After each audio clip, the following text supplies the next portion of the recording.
We are continuing the question answer of the force and motion, and this is second part. 20 questions were answered in the previous class. Now we are starting with 21. 21. Why g becomes less when a body is taken to the depth of the earth? I want to show a diagram. Look at this. Let's say this is earth. If a body is taken on the surface of the earth, then the whole mass of the earth attracts it towards its center. It means gravity of the earth becomes maximum because of huge mass, and because of maximum gravity the acceleration due to gravity will also be more. But when it is taken into the earth, then what happens? Less amount of mass will be involved to pull it towards the center of the earth, and the left mass attracts it in the opposite direction. That's why acceleration due to gravity becomes less inside the earth due to the less gravity, but acceleration due to gravity on the surface of the earth becomes more because of more gravity. So we can write this way: when a body is on the earth's surface, then whole mass of the earth attracts it towards its center. So gravity will be more on the body. When the body is taken to the depth, the mass left above the body pulls it in the opposite direction than that of the earth's center. So the resultant force of gravity on the body will be less. Hence the acceleration due to gravity will also be less. We don't have to make diagram in the examination, just the sentence is enough. Okay, next. 22. What is the effect of rotation of the earth on small g, acceleration due to gravity? Write down briefly. I want to make you very clear with the help of video clip. Look at this. Earth is rotating around its axis like this. If earth is rotating, then we can expect that every object lying on a surface is also moving in a circular path. And because of this rotational motion, a force produces in the opposite direction than that of the center. And this force is called centrifugal force.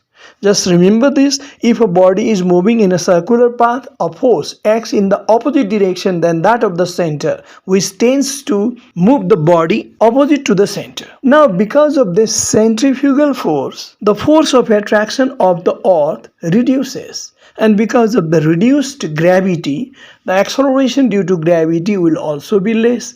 That's why we can say that because of Earth's rotation, acceleration due to gravity is less than its real value. We can write in this way: value of g is decreased due to the rotation of the earth.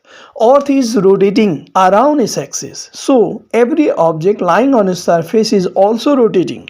If a body moves in a circular path, a centrifugal force acts in the opposite direction than that of the gravity force, so gravity of the earth will be less. Hence, acceleration due to gravity will also be less. We don't have to make diagram in the examination. Now let's have another question. Mention the value of g at pole and at equator. At this time we have to just mention the value. G is 9.83 meter per second square at pole, but it is 9.78 meter per second square at equator. But do you know what is pole and equator? Let's say this is earth, this is the north pole, this is the south pole, and this bulged part is equatorial region. Here the value of g is 9.83, but here in the bulged part, equator, 9.78. Let's have another question. Write down the relation of g with the height from the surface of the earth. Okay, what can we say? This is very simple. Value of g decreases with the increase of height from the earth's surface. Let's have another question. What do you mean by the air resistance? What is air resistance? The force with which air opposes the motion of the body is called air resistance. Now another question, write down the factor which affects the air resistance. There are three major factors. One is surface area. If surface area of the body is more, then air resistance will be more. And another factor is nature of surface. If surface is rough, then air resistance will be more. And if surface is smooth, air resistance will be less.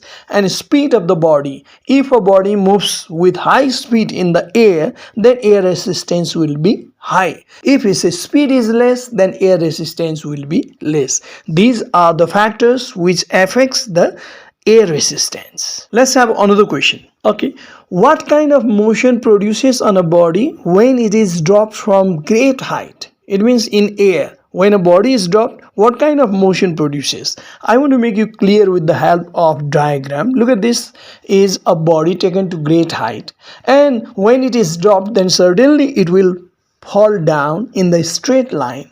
And at first, its velocity goes on increasing and increasing and increasing. Why? Because of the gravity force of the earth. And this force produces acceleration on the falling body. When force is applied on a body, then acceleration produces, and this is gravity of the earth.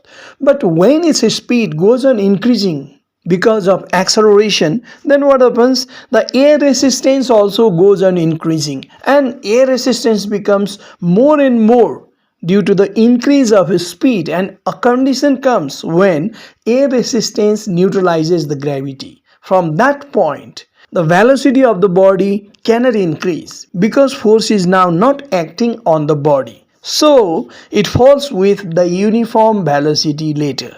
It means we can say that at first the motion is acceleration due to gravity, and later the motion of the body is uniform velocity. The same can be written like this: when a body is dropped from great height, at first it falls with acceleration due to gravity. Its velocity goes on increasing, due to which air resistance also goes on increasing. When air resistance becomes equal to the gravity acting on the body, then the gravity force is ceased. Then the body falls with uniform velocity due to the lack of gravity force. You don't have to make the diagram in examination. I made it because I want to make you clear about the subject matter. Okay, now let's have on the question. Describe briefly Galileo's experiment of Leaning Tower of Pisa with its conclusion. Look at this. We have to say what is the experiment and what is its conclusion. Actually, what happened in the Leaning Tower of Pisa? Galileo dropped two cannonballs from the top of the Leaning Tower of Pisa.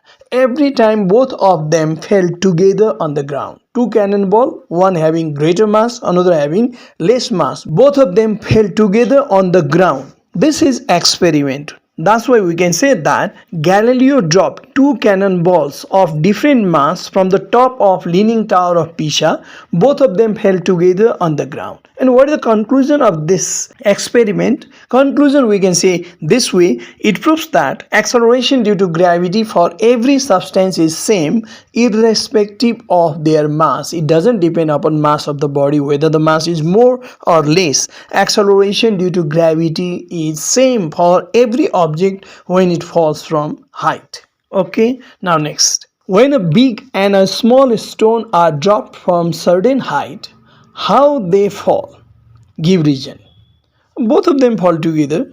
Why? Both of them fall together because acceleration due to gravity for every substance is same irrespective of their mass, already proved by Galileo. Next, what happens when a feather and a stone is dropped in vacuum? Look at this short video clip in which a feather and a big metal piece is shown to be falling down. Whether it is metal piece or a stone, it is very heavy than that of the feather, and this experiment is done in vacuum. Scientists dropped both of them in vacuum. Both of them fell together in the vacuum, and it proves that both of them falls together in vacuum because there is no air resistance, and acceleration due to gravity for every substance is same irrespective of their mass. But if the same experiment is done in air, then the result will be different. Because of air resistance, feather falls later than that of the metal piece or stone. Let's have another question. How a paratrooper lands safely on the ground? Look at this is a paratrooper. Looking at this, you can understand very clearly that the surface area of this parachute is very huge. And because of huge surface area, the air resistance will be very high. I told you previously that air resistance increases with the increase of surface area. Since it has greater surface area, that's why air resistance will be high and he is going to fall down, and the paratrooper is jumping on the ground. And what happens, the gravity force of the earth which acts on this paratrooper pulls it downward, and because of this gravity force, let's say the value of gravity acting on the paratrooper is 1000 newton. Air also applies the resistance force in the vertically upward direction. Since the area of parachute is very huge, that's why air resistance will also be used and it will neutralize the gravity force of the earth. Let's say air resistance is 1000 newton. Then what happens? Due to the lack of gravity force, he will fall with uniform velocity and landing becomes safe. It can be written this way: surface area of parachute is very high, that increases the air resistance which neutralizes the gravity of the earth acting on the paratrooper, so he falls with the uniform velocity, due to which his landing is safe. You don't have to make diagram. Remember this. I want to make you the subject matter clear. That's why I am showing diagram also, but just the answer is enough. Now let's have another question. What happens when paratrooper jumps from aeroplane on the surface of the moon? This is dangerous because there is no air on the moon. That's why air resistance won't be there. His body will accelerate and landing becomes dangerous. Look at this. Moon does not have atmosphere. So due to the lack of air resistance, paratrooper falls with acceleration due to gravity of the moon and landing becomes unsafe. Okay, what is weight? The force with which earth attracts a body towards its center is the weight of that body. Actually, the weight of every object is the pulling force of the earth acting on that body. Okay, now next, define weight in the sense of measurement. Weight of a body is the product of its mass and acceleration due to gravity. This is another definition of weight. We can write this definition also, this one also, but in the sense of measurement, actually it is the product of mass and acceleration, which can be represented by W equal to mg. W is weight, m is mass, g is acceleration due to gravity. If we have mass, then we can calculate the weight of the body very easily. Okay, now next, why weight of a big stone is greater than small stone? Certainly because of this mass, isn't it? If mass is more, then weight will also be more. Mass into g gives weight. So we can say weight of a body is the product of its mass and acceleration due to gravity. W equal to mg.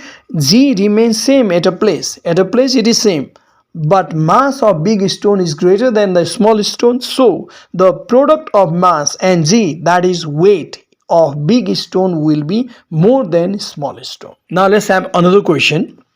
Why weight of a body is more at pole than the equator? I want to show it with diagram. Look at, this is earth and this is pole, isn't it? Polar radius is less, equatorial radius is more. This is equator bulge part, and polar radius is less. That's why g is more at pole, because g is inversely proportional to square of the radius of the earth. If radius is less, g will be more. If radius is more, g will be less. And since g is more, then g into m, that is weight, will be more at pole. The same can be written this way: weight of a body is the product of mass and g, that is W equal to mg. Mass of the body is constant, but g is inversely proportional to square of the radius of the earth. Earth's radius is less at pole than equator, so g is more at pole, and the product of mass and g, that is weight, is also more at pole than the equator. Okay, now next, weight of a body is less at top of mountain than the bottom. Why? I want to show it with the diagram. You don't have to make diagram in the examination. Many times I told you about this also. Look at this. This is earth, and let's say this is a mountain. The radius of the earth up to the top of the mountain is more, but it is less up to the bottom of the mountain. Since radius is more at the top of the mountain, so g is less, and radius is less at the bottom of the mountain, so g is more at the bottom. That's why if g is more at the bottom, then g into m, that is weight, also becomes more at the bottom and less at the top. The same can be written like this: weight of a body is the product of its mass and g. Mass of the body is constant, but g is inversely proportional to the square of the radius of the earth. Earth's radius is more at the top of the mountain than the bottom, so g is less at the top, and the product of g and mass, that is weight of the body, will also be less at the top of the mountain. Okay, let's have another question. Weight of different substances at a place is same, but weight of the same substance at different places is different. Given statement is correct or not? Looking at the statement, it is very simple that the first part of the statement is not correct. Weight of different substance at a place is same. How it is possible? Because different substances have different mass, and if different mass, then m into g becomes weight. Weight will be different. How it be same? That's why this part is incorrect. And but the weight of the same substance at different places is different. Yes, the same substance is if taken to different places, then because of the different g at different places, weight will be different. The same can be written this way. The first part of the statement is wrong, but the second part is correct. Weight of a body depends upon mass because it is the product of mass and g. Mass of different substances is different, so the product of mass and g, that is weight, will be different at the same place. Value of g is different in different parts of the earth, so the product of g and mass, that is the weight of the same body, will be different in different parts of the earth. Now next, what is free fall? We can say this way: a body is said to be in free fall if it is falling with the acceleration due to gravity without any resistance. Without any resistance, it means it is possible only in vacuum. Okay, what is weightlessness? Weightlessness means, first I want to tell you about the weight. How do we measure weight of a body? Look at this spring balance. We are weighing a body. Yes, weight is the pulling force of the earth acting on this body, and it is being measured by the use of spring balance. And how it measures? It holds with the same force in the opposite direction. This is called reaction force. Spring balance measures weight of this body by means of what? Reaction force. Weight of a body is measured by the help of reaction force. So we can say this way: a body becomes weightless during free fall due to the lack of reaction force. Such a condition is called weightlessness. Okay, now let's have another question. Why do we feel uncomfortable in a giant wheel when it is moving downward? Answer is very simple. When a body accelerates downward, it loses its weight and become weightless due to the free fall. During free fall, the body becomes weightless. So, when a giant wheel moves downward, we lose our weight. We are not in free fall, even though a little acceleration causes the loss of weight and we lose our weight and we feel uncomfortable because of the loss of weight. Okay, now I want to stop. We did 21 question answer in this class. We will continue in next class. Okay, I want to stop now.